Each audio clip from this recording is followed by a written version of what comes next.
Laser pollution करें in general. तो ये ड्राइव ही जो है गवर्नमेंट का स्टार्ट किया हुआ है। तो actually we were inspired from them to take this mission forward. तो ऑब्वियसली सपोर्ट तो है ही है, आइडिया ही उनका दिया हुआ है। और आज हमारे साथ है अतुल सिंह, जो बात करेंगे ग्लोबल सस्टेनेबल एविएशन के बारे में। सर, पहले तो आपका बहुत बहुत स्वागत है। And what are your thoughts on the event? आप क्या एक सराहनीय कदम है जो संस्था है एविया कूल, इनके द्वारा ये जो आयोजित कार्यक्रम है कि हमारे पास क्या वैकल्पिक समाधान क्या है वैमानिकी के प्रचार और प्रसार के लिए, और जो अभी का जो दायरा है इसमें एक कम खर्चे में, कम लागत में, एक लंबे समय के लिए योजनाबद्ध ढंग से वैमानिकी का प्रचार और प्रसार कैसे हो सकता है, तकनीकी समाधान क्या हो सकता है, वैकल्पिक हमारे पास तकनीकी क्या है, वैकल्पिक हमारे पास ऊर्जा स्रोत क्या है। तो इनसे संबंधित जो भी चर्चा परिचर्चा जो हुई है या हो रही है, यह एक सराहनीय कदम है। और अभी हिंदुस्तान में नागरिक उड्डयन के क्षेत्र में आज तक कभी किसी स्तर पर इस पर्टिकुलर मुद्दे पर, इस विशेष मुद्दे पे, जहां पर एक वैकल्पिक ऊर्जा स्रोत वैमानिकी के एक लंबे समय के संचालन हेतु कोई आयोजित नहीं किया गया था। तो इस तरह का आयोजन सराहनीय आयोजन है और एक अच्छी परिचर्चा हुई है। सर, सस्टेनेबल एविएशन की सब बात करते हैं, लेकिन कई बार चर्चा आकर केवल उसके फ्यूल पर रुक जाती है।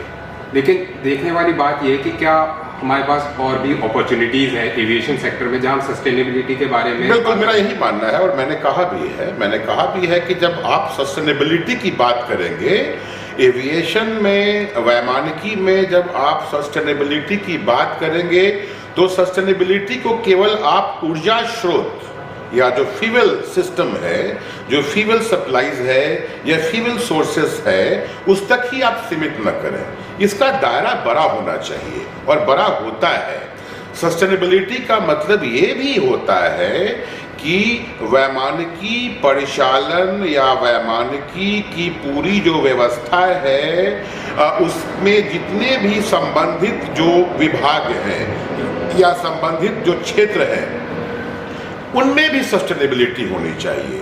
और सस्टेनेबिलिटी का मतलब ये होता है कि कम लागत में एक लंबे समय तक उस उपादान का या उस सुविधा का उपयोग, एक सार्थक उपयोग, एक लंबे समय तक कम खर्चे में।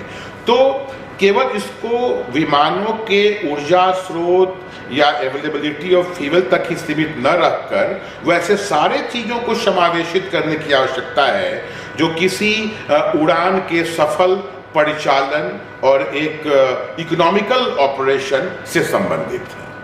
सर, बात करें टेक्नोलॉजी की, तो इंडिया सस्टेनेबल एविएशन में टेक्नोलॉजिकली कहाँ पर है और विदेशों में इसके ऊपर क्या रिसर्च चल रही है, इंडिया में क्या रिसर्च चल रही है? समानांतर ढंग से आप देखें तो जो भी कुछ विदेशों में हुआ है, अगर आप ऑल्टरनेट फ्यूल सोर्सेज की ही बात करेंगे for the application of civil aviation, नागरिक उड्डयन में आप वैकल्पिक ऊर्जा स्रोत की ही बात करेंगे, तो एक भारत ने कुछ ऐसे इस देश में हुए हैं, कार्रवाइयाँ हुई हैं, कुछ नए सिस्टम इजाद हुए हैं।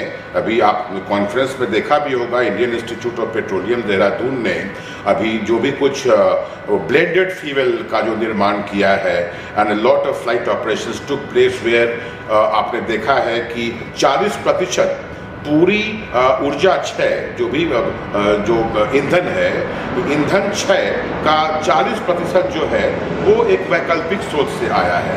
तो अगर ये चीज़ें अगर निरंतर जारी रही और इस प्रतिशत को और बढ़ाया जाए तो निश्चित ही कुछ समय के बाद भारत एक वैकल्पिक वैमानिकी में ऊर्जा के वैकल्पिक स्रोतों का एक अग्रणी देश होगा। With us is Mr. Weber Varun, founder AviaCool. So, firstly, many congratulations for such a grand event. Thank you. Sir, what was the thought about having this event? What is the main thread behind it? So basically, we have a section in Avia called Outreach, right? And we do basically a whole spectrum. तो ये तो जैसे एक बड़ा event आपने देखा एक साल पहले हम कानपुर के छोटे से गांव में, Yeah. जहाँ पे बच्चों ने कभी ड्रोन देखा नहीं था, हमने एक वर्कशॉप की थी 4 दिन की कि स्क्रैच से ड्रोन और RC एयरक्राफ्ट कैसे बनाया जाए. So we are interested in outreach. उसका लेवल कोई भी हो सकता है. तो what we do as a team is we want to start with outreach across a spectrum, and this is the other end of spectrum, जहाँ पे आप ग्रास रूट लेवल की बात करते हैं, वो भी है. Second, bringing industry, bureaucracy and student force together, वो एक बहुत बड़ा एजेंडा था. इसके तहत ऑलरेडी हमने एक टॉपिक पे इसका था EMRO 2022 NIT दिल्ली में हमने किया था, जिसका चैप्टर 2 हम नेक्स्ट ईयर करेंगे. And with another theme that is global sustainable aviation conclave, we have done chapter 1 today in Indian aviation academy. इस पर्टिकुलर कॉन्क्लेव का थीम ये था, 2 दिन का थीम था. पहले दिन हमने मेटाफॉर्म्स फाउंडेशन के साथ किया था, जो कि एक अनोखा ग्रुप है. डिफेंस के जितने भी एक्स आर्मी के लोग हैं, एक्स एयरफोर्स वाले हैं, एक्स नेवी वाले हैं, they have come together and they wanted us to do an event with them on what is the importance of military education.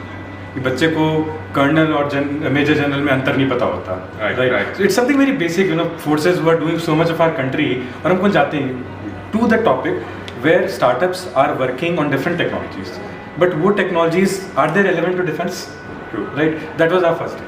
Right. Second is, now that we sit here, we have mostly aviation experts from DGCA, Airport Authority, right, and independent aviation consultants who have come together to tell us how air travel or basically airport infrastructure has become greener from previous times and how it will become more greener. So that is our basic thought process with this event today. Okay. Yeah. Sir, tell us something about Aviacool. What is the all-over vision of Aviacool? What it stands